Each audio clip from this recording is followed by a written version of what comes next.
Haleluya. Selamat pagi Bapak Ibu yang dikasihi oleh Tuhan.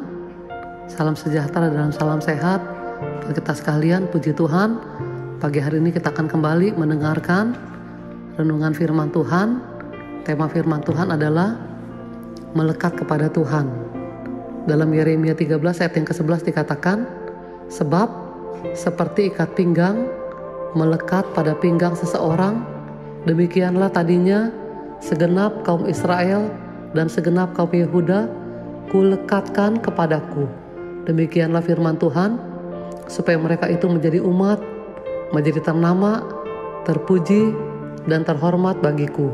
Tetapi mereka itu tidak mau mendengar. Puji Tuhan. Dalam Yeremia 13 ayat yang pertama sampai ayat yang ke-13 kita dapat membaca tentang nubuatan yang disampaikan oleh Nabi Yeremia yang saat itu Yeremia tinggal di kerajaan Yehuda. Kita tahu bersama bahwa setelah pemerintahan Raja Salomo, kerajaan Israel terbagi menjadi dua, yaitu di sebelah utara adalah kerajaan Israel dengan 10 suku, di mana ibu kotanya adalah Samaria. Di sebelah selatan adalah kerajaan Yehuda dengan ibu kotanya adalah Yerusalem, yang terdiri dari 2 suku, yaitu Yehuda dan Binyamin. Ya, puji Tuhan. Tuhan menyuruh Nabi Yeremia untuk membeli ikat pinggang dari kain lenan. Kain lenan biasanya dipakai oleh kaum pria dan terutama kain lenan halus dipakai oleh para imam. Yeremia pergi untuk membeli ikat pinggang itu, lalu Tuhan menyuruhnya untuk memakainya. Dan ikat pinggang itu tidak boleh dicelupkan ke dalam air. Kemudian Tuhan menyuruh Yeremia untuk membawa ikat pinggang itu ke sungai Efrat, serta menyembunyikannya di celah-celah bukit batu di tepi sungai Efrat. Lalu beberapa kemudian Yeremia disuruh Tuhan untuk mengambil kembali ikat pinggang yang disembunyikannya di tepi sungai Efrat. Dia pergi ke sungai Efrat, ke tempat di mana dia menanam ikat pinggang itu. Saat itu Yeremia sangat terkejut melihat ikat pinggang itu telah menjadi lapuk dan sama sekali tidak bisa digunakan. Ikat pinggang itu menjadi gampang dicabik dan tidak ada gunanya lagi. Tuhan berkata bahwa ikat pinggang itu adalah bangsa Israel dan bangsa Yehuda. Arti rohaninya dari ikat pinggang itu adalah gereja Tuhan. Kita selaku orang-orang yang percaya kepada Tuhan. Ikat pinggang itu tadinya sangat berguna untuk meringkaskan jubah, supaya orang yang memakai jubah bisa berjalan lebih sigap, bisa bekerja dan lain-lain. Tetapi sekarang ikat pinggang itu telah lapuk dan tidak berguna untuk apapun. Demikianlah nasib kerajaan Yehuda dan kerajaan Israel kelak. Kerajaan Israel dibuang ke kerajaan Asyur. Lalu menyusul kerajaan Yehuda dibuang ke Babel. Sampai hari ini kira-kira 10 suku Israel yang terbuang di Asyur tidak pernah kembali ke Israel. Tetapi kerajaan Yehuda yang terdiri dari suku Yehuda dan Binyamin yang terbuang ke Babel setelah 70 tahun kemudian mereka bisa kembali secara bertahap ke Yerusalem.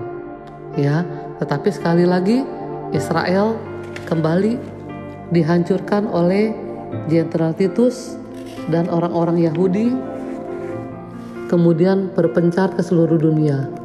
Negara Israel hancur setelah Hitler memusnahkan bangsa Yahudi yang ada di Eropa. Sedikit demi sedikit orang Yahudi kembali ke tanah Palestina dan mendirikan sebuah negara. Itulah negara Israel sekarang. Mengapa orang Israel dan orang Yahudi dibuang? Penyebabnya adalah karena mereka congkak, jahat, enggan mendengar perkataan-perkataan Tuhan, bahkan mereka mengikuti kedegilan hati mereka, dan mereka selalu menyembah kepada para Baal, berhala-berhala, dalam ayat yang ke-9 dan ayat yang ke-10. Kalau Yehuda dan Israel bisa dibuang, apalagi kita. Jika kita tidak berguna di hadapan Tuhan, kita pun akan menjadi orang-orang yang dibuang di hadapan Tuhan. Mengapa orang percaya itu dicontohkan seperti ikat pinggang? Ya di sini kita mulai melihat ya bagaimana seandainya kita menjadi ikat pinggang seorang presiden, maka apabila presiden naik pesawat bagus, maka kita juga naik pesawat bagus. Apabila presiden makan di restoran yang terkenal, maka kita juga makan di restoran mahal. Dan ketika presiden jalan dan orang memberi hormat, maka kita juga ikut dihormati. Jadi maksud Tuhan dengan memberi contoh ikat pinggang adalah supaya kita melekat pada Tuhan. Maka kita akan menikmati semua fasilitasnya Tuhan. Gereja Tuhan adalah ikat pinggangnya Tuhan. Kita sebagai orang-orang yang percaya akan menjadi umatnya, akan menjadi ternama, akan menjadi terpuji, dan akan menjadi terhormat. Ya puji Tuhan. Oleh sebab itu, pada zaman ini gereja Tuhan harus kembali melekat kepada Tuhan, seperti ikat pinggang yang melekat pada pinggang. Berkat-berkat kepada orang yang melekat kepada Tuhan ya ada begitu banyak. Ya kita akan lihat beberapa hal pada saat pagi hari ini. Dalam Mazmur 63 ayat yang ke-9 dikatakan, jiwaku melekat kepadamu, tangan kananmu menopang aku. Apabila jiwa kita, hati kita melekat kepada Tuhan, maka yang pertama dikatakan tangan Tuhan yang perkasa akan menopang kita. Ya puji Tuhan. Ya biarlah jiwa kita selalu melekat kepada Tuhan.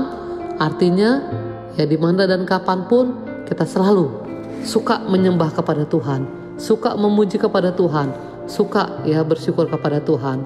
Juga yang kedua ya dikatakan ya dalam Mazmur 91 ayat yang ke-14 sampai ayat yang ke-16, sungguh hatinya melekat kepada Tuhan, maka Tuhan akan meluputkannya, Tuhan akan membentenginya, sebab ia mengenal namaku. Dan apabila ia berseru kepada Tuhan, maka Tuhan akan menjawab. Tuhan akan menyertai dia dalam kesesakan. Tuhan akan meluputkannya dan memuliakannya. Dengan panjang umur akan kukenyangkan dia dan akan kuperlihatkan kepadanya keselamatan yang daripada Tuhan. Ya puji Tuhan. Jadi berkat Tuhan. Yang kedua, ya begitu luar biasa kepada orang-orang yang hatinya melekat kepada Tuhan. Yang dikatakan, Tuhan akan meluputkan bila ada bahaya. Yang ketiga, Tuhan akan membentengi. Yang keempat, Tuhan akan menjawab apabila kita berdoa kepada Tuhan. Yang kelima, Tuhan akan menyertai kita dalam kesesakan. Bahkan yang keenam dikatakan, Tuhan akan memberikan panjang umur. Dan yang ketujuh, Tuhan akan menyelamatkan kita. Ya puji Tuhan. Ya biarlah hati kita selalu mau melekat kepada Tuhan. Jiwa kita selalu mau dekat kepada Tuhan. Mulut kita mau selalu memuji, menyembah, dan bersyukur kepada Tuhan. Ya jika kita berguna di hadapan Tuhan, maka kita akan percaya. Ya kita akan selalu Tuhan angkat untuk menjadi anak-anak Tuhan yang terhormat, terpuji, dan ternama. Ya kita harus mau terus melekat kepada Tuhan, maka berkat Tuhan akan selalu dicurahkan kepada orang-orang yang hatinya melekat kepada Tuhan. Puji Tuhan. Tuhan Yesus memberkati kita sekalian. Kita bersatu dalam doa. Terima kasih Bapa di surga, kami sudah bersyukur dan berterima kasih karena pagi hari ini kami sudah dengarkan berita firman Tuhan yang boleh terus mengajar kami untuk kami selalu memiliki hati dan jiwa yang melekat kepada Tuhan, yang cinta kepada Tuhan, yang selalu bersekutu kepada Tuhan, yang selalu berdoa, yang selalu Tuhan suka memuji, bersyukur, dan menyembah kepada Tuhan. Maka kami akan percaya ada perlindungan Tuhan, ada penyertaan Tuhan, ada penjagaan Tuhan, ada pertolongan Tuhan, bahkan ada berkat-berkat Tuhan yang luar biasa Tuhan. Banyak terima kasih Tuhan, Kau berkati di hari yang baru ini, berkati semua umat-Mu dalam studi, dalam pekerjaan, usaha, kesehatan kami. Tuhan tolong berkati Tuhan, bahkan lindungi dimanapun kemanapun langkah kaki kami Tuhan, sertai Tuhan, biar Kau pelihara, jaga kami semuanya seperti biji mata-Mu Tuhan. Banyak terima kasih Tuhan, bahkan masa depan yang indah yang penuh dengan pengharapan Asal Tuhan nyata dalam kehidupan kami Tuhan. Banyak terima kasih Tuhan. Kami akan masuki di hari yang baru bersama dengan Tuhan. Kau yang bimbing, pimpin, sertai, lindungi kami semua Tuhan. Bahkan berkat Tuhan terus mengalir melimpah dalam kehidupan kami Tuhan. Dengan pengucapan syukur kami masuki hari yang baru dalam nama Tuhan Yesus Kristus. Puji Tuhan, haleluya. Amin. Selamat pagi. Tuhan Yesus berkati kita sekalian. Haleluya.